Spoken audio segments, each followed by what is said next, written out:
We have seen a number of proposals from private equity funds where the returns are really not calculated in a manner that,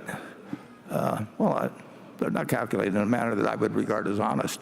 So why do you think that Warren Buffett would say that calculations of returns in private equity are not honest?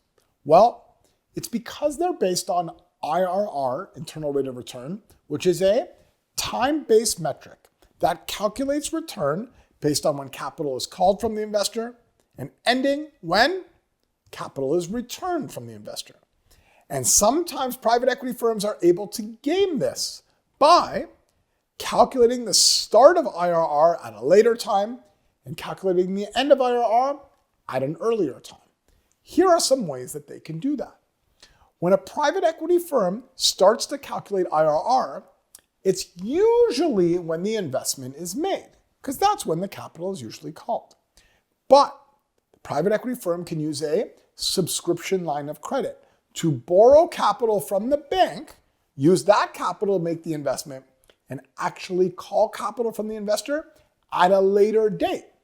If it calls capital at a later date, that means the start of the calculation of IRR could be at this later date. Now, the private equity firm could return capital earlier to an investor, even if the investment is not sold.